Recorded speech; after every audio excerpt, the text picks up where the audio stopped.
Okay, we are back at the Fantasy Flight booth, and we're going to discuss the new edition of Runebound with Colin, one of the demos here at Fantasy Flight. So, Colin? Hi, alright, so this is Runebound.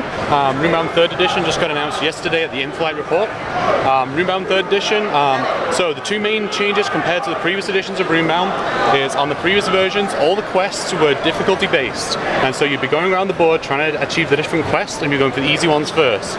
In this version of Runebound, the quests are now type based. So you've got the orange quests, which are primarily going to be combat based, the event decks, which are primarily going to be like choose this or this, and then the mission decks where it'll have you go to a specific location to complete the quest.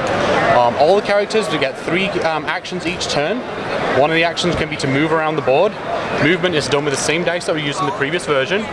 And so you roll the dice, and these will tell you which tiles you can move around on the board.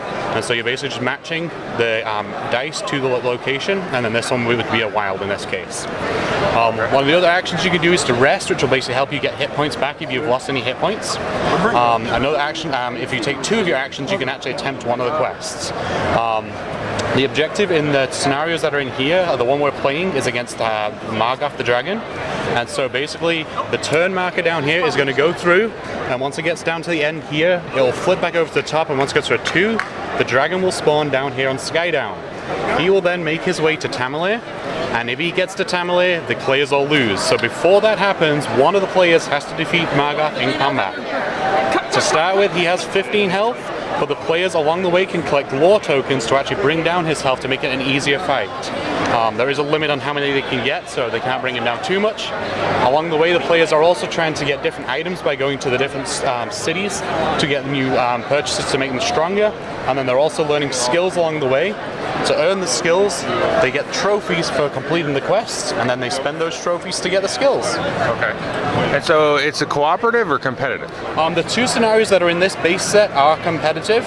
Okay. Based on previous editions of Runebound, there have been cooperative scenarios. Right. So, but in this one, both of these are competitive right now. Okay, because you do have the dragon sort of driving the end game in this case. Yes, yeah, the dragon's the end game on this scenario. And then as you can talk just quickly about sort of like leveling up and how that kind of works in general. So the main 2 ways you're going to make your character stronger is you complete the quests. Right. The quests will give you trophies that you can then spend on the different skills. Okay. So basically they'll either have the same color ones that you got to spend the right trophy on, or otherwise just gray to spend any trophy on. And then the other way is you'll get money sometimes for either completing the combat encounters, or also, as we want here, you can buy these trade goods sometimes. They're pretty cheap, but then when you trade them in, you get more money than you spent for them originally. Okay. And so then with that money, you can then go to any of the city locations and actually buy new items. Okay. Oh, great. Thanks, Colin. Appreciate it. Absolutely.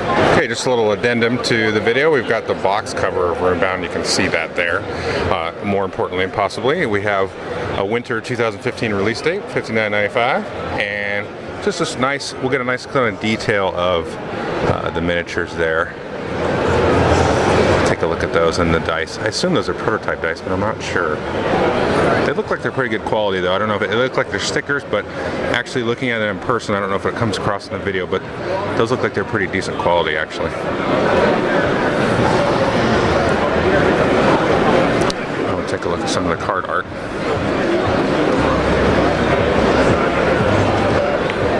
Okay, I'm excited for this one. I've never played the original or the 2nd edition, so there you go, it's Runebound.